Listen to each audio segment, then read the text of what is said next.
मन की सारी व्याकुलता को मिलकर अंत कर देंगे, नव शीतलता भर देंगे। ब्रह्मांड हमारे अंदर है, जीवन सुंदर कर देंगे, नव शीतलता भर देंगे।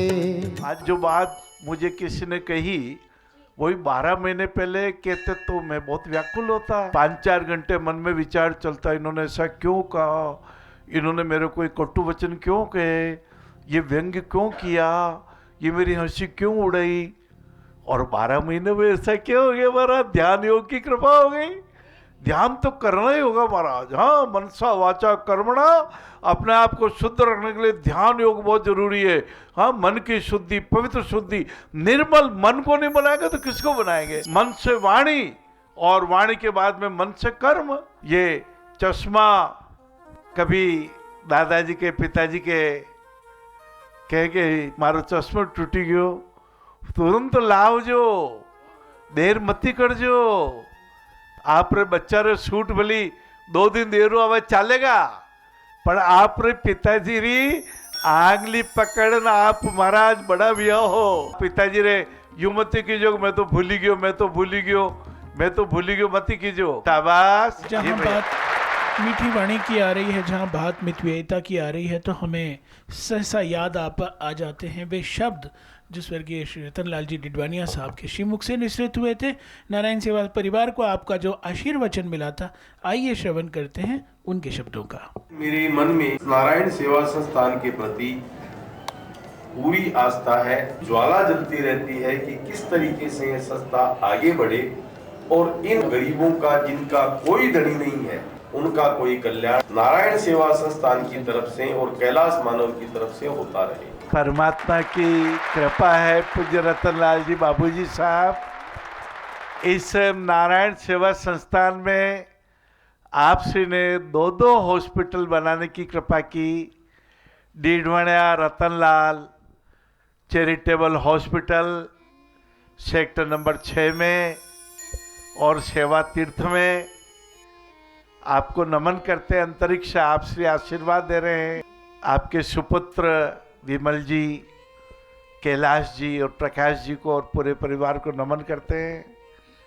भाई और बहनों, माताओं, मैं छोटी छोटी चीज़ें बताता रहता हूँ जो आपके पास है। पहले ही आपके जेब में ये मोबाइल तो हर घर में आ गया। ये बैटरी है, मैं सोच रहा था बैटरी जो भोजन करते हैं वही ऊर्जा बनती है, वही बैटरी बनती है। तो भोजन करेंगे तो देह देवालय चलेगा, और कभी 2-4 दिन उपवास भी कर लिया तो भी इसलिए चलेगा कि पहले की है ना चर्बी बनी हुई, पहले की चर्बी है तो वही पचती जाती है।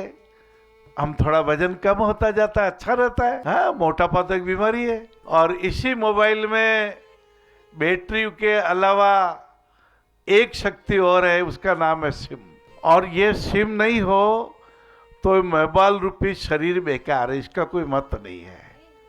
आप कहेंगे महाराज ये तो हम सब जानते ही हैं।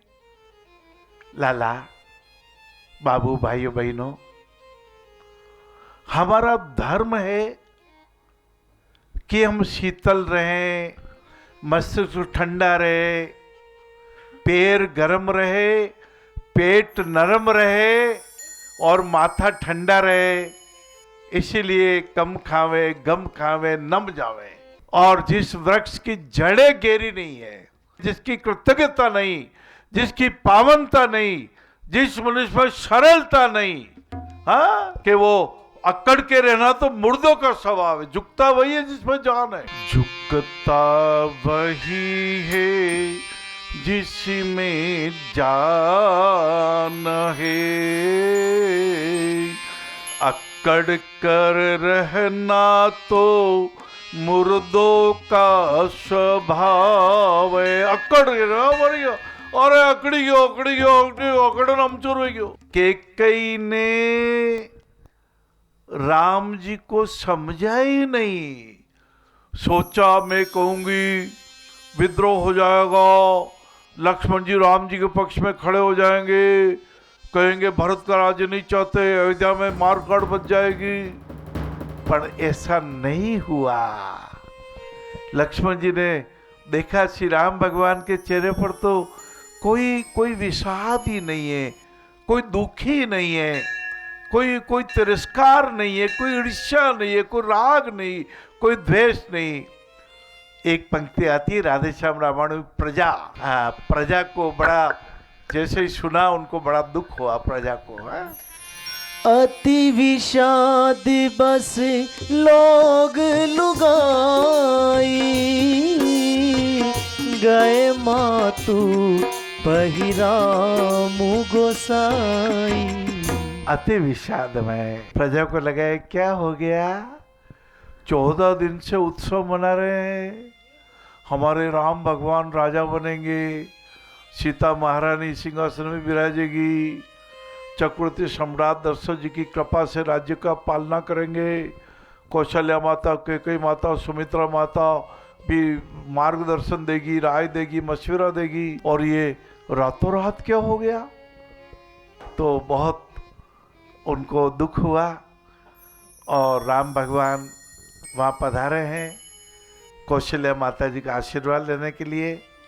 लाला, अभी कुछ श्रावण सोमवार, कुछ भक्तमाल की कथाएं, भक्तमाल की कथाएं इसलिए कि महाजनों येन गतोस पंथा, जिस रास्ते पर महापुरुष चले हैं, जिस रास्ते पर परम पुरुष चले हैं, ज्ञानवान चले हैं, जीवन है नदिया की धारा, जब चाहो मुड़ सकती है, स्वर्ग लोक से मोक्ष लोक से जब चाहो जुड़ सकती है। मार्कंडेय ऋषि जी के जब भी कथा सुनता हूँ मुझे बहुत पवित्र आनंद प्राप्त होता। आप कहेंगे महाराज इसका क्या कारण है?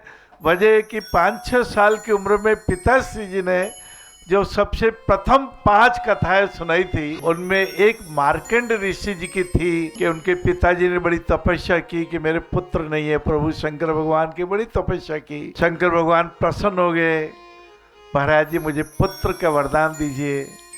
शंकर भगवान ने कहा पुत्र तो होगा लेकिन उसकी उम्र कम होगी, 5-6 साल की होगी। भगवान अंतर ध्यान हो गए और पिताश्री जी ने पुत्र को बचपन में 2-3 साल का था तभी समझा दे, बेटा महाकालेश्वर भगवान तेरे मंत्र महामणि तेरे माथे पर लिखी हुई कम उम्र की रेखाओं को भी बड़ी उम्र में बदल सकते हैं। शंकर भगवान की प्रार्थना, काल जब आया तो महाकाल के पास बैठे हुए महाकाल के भक्त मार्कंडेय का, काल वहीं रुक जा वहीं पर, मैं महाकाल के चरणों में बैठा हूं।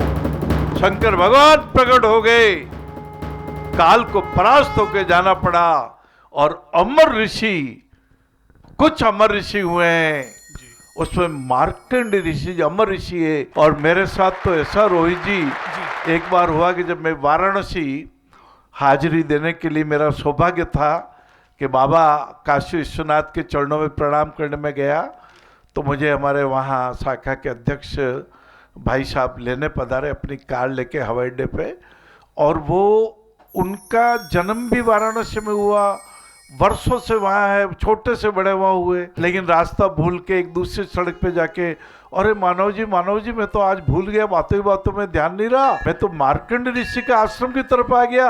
मैंने कहा आप ठीक आए हैं, ये मेरी भक्ति ले आई है, मुझे मार्कंडेय ऋषि के आश्रम के दर्शन करना है, मुझे उनकी रज को, पवित्र रज को माथे पर धारण करना है। बाबू भाइयों बहनों, मार्कंडेय ऋषि की जय जयकार भी करो और अपने जीवन को शुद्ध सच में बनाओ।